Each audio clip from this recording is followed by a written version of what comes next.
Hi, it's Chris with Implied Music. One of the little tomatoes in the word salad that is music theory is chromatic mediant. Chromatic mediant.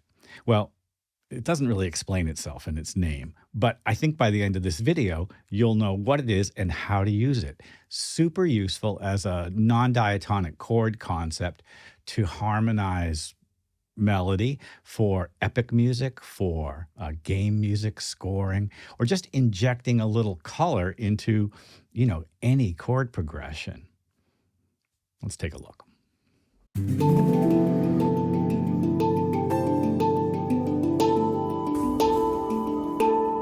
We've been talking about non-diatonic chord progressions, and they fall into a couple of different categories, but one of the ones that I'm the most interested in is this kind of general idea of chords sort of coming out of nowhere, but having a couple of notes in common. I have two pieces to play you, and over on the right, I've written the, just the kind of chords.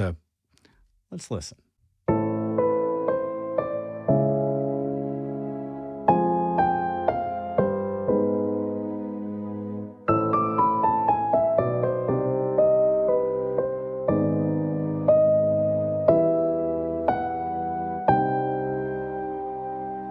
Of course, those were all minor triads, kind of almost seemingly randomly coming out of nowhere.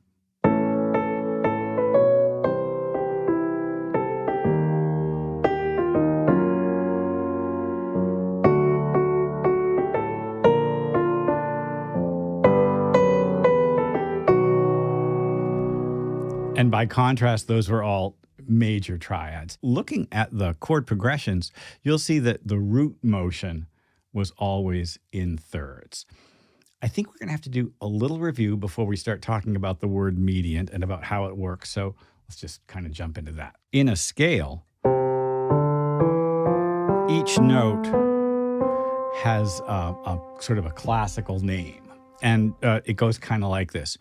Tonic, supertonic, the note above the tonic. And then the third is called the mediant. Mediant, third. It's in the middle, I don't know, subdominant, dominant. And then the sixth step of the scale is called the submediant. The seventh doesn't really have a name, but we just call it the leading tone in my brain. And then you're home again to C. Well, what that means is there are a couple of chords, the two mediants, that sort of have because of the way triads work, have notes in common with the home note. The chord on 1, on C, is the tonic. The chord on 3, E minor, is the mediant. The chord on 6, A minor, is the submediant. They're both, you can think of them as thirds away, but it would be possible to go from C to E major, right? Sure, why not? I mean, that G sharp is not in the key. It's a mediant that has been chromatically altered.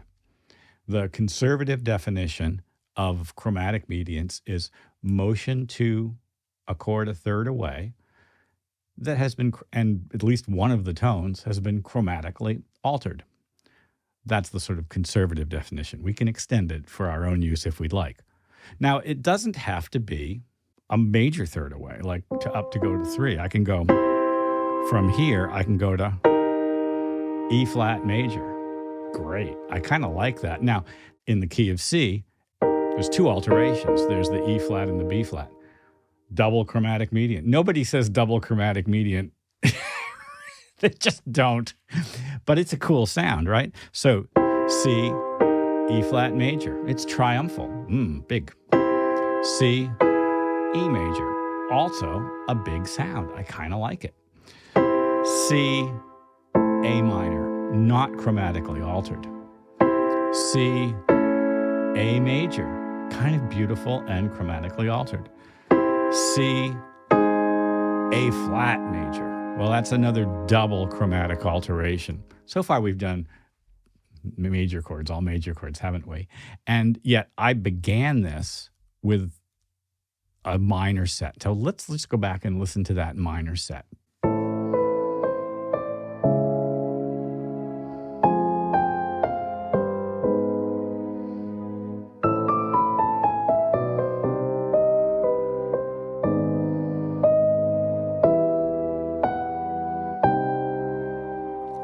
minor chords. And let's go over and look at the chord progression. It's over here. A minor to C sharp minor. The root motion was a major third. Both chords were minor. Double chromatic mediant. From C sharp minor, I traveled another major third up to F. So now I'm at F minor. And my next root is A flat minor. Beautiful. And then the whole thing sort of starts again. So back to A minor, and this time to C minor.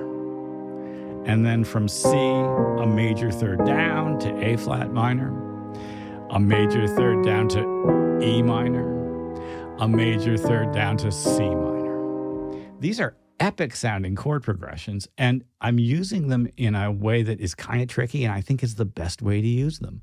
If you sort of listen to this melody, it sits rather firmly in A minor, despite the chords being very free and fluid. The ear is led along the A minor scale, and yet the chords sort of move freely underneath. If I make a simple melody, a scale that moves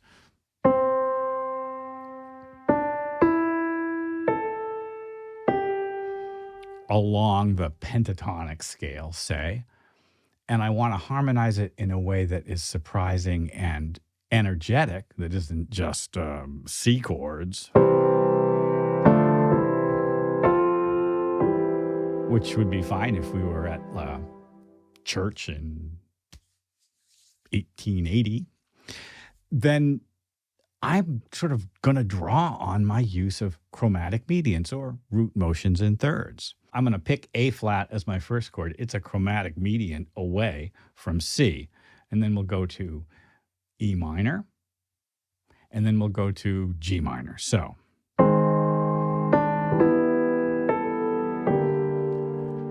same melody. Sounds completely different with that chord progression. Let's quickly look at the major chord progression that I showed. There's some unusual things going on here as well, and we'll talk a little bit about how the melody works also.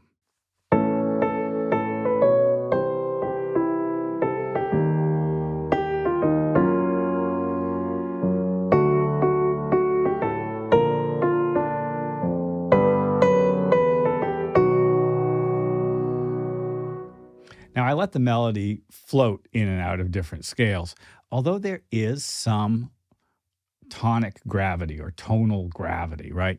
I've given myself a bass line with a little animation, and my touchstone for this kind of upbeat, weird harmony, but sort of abnormal positive, it's in the abnormal positive quadrant, right? Do you know the quadrant theory? I should just do it right now. So you got four things. At the top is positive, at the bottom is negative. At one side is normal, and the other side is abnormal. So like Disney movies, normal positive. Saw, abnormal negative, right? This is abnormal positive, isn't it? A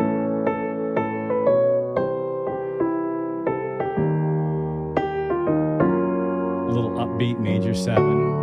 It's nice.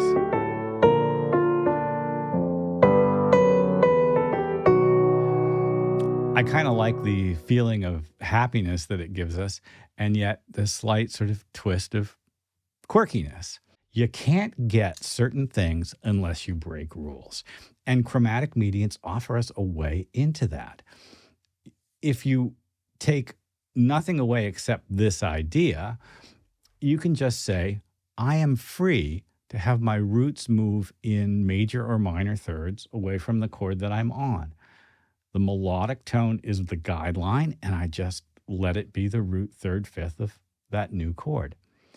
If you're interested in going further, you might research neo-Riemannian theory, which gives us a whole foundation for discussing how these triads interact. You are free. You are free. Your melody should be a path.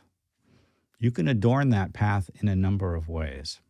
Ask me questions about this. This is just like a pretty simple, sort of shallow look at the idea. I use it all the time, and I suppose at some point in the future, I should talk about how I use the idea of chromatic mediant modulation in terms of triads and harmonizations to dovetail with modal interchange in my own writing and how it shows up in minimalism. But that's like another video completely. All right, I've just told you everything that we didn't do today, but I hope it's been useful. Like and subscribe. Ding the bell. You'll get notifications when I do new videos, and I'll see you next time.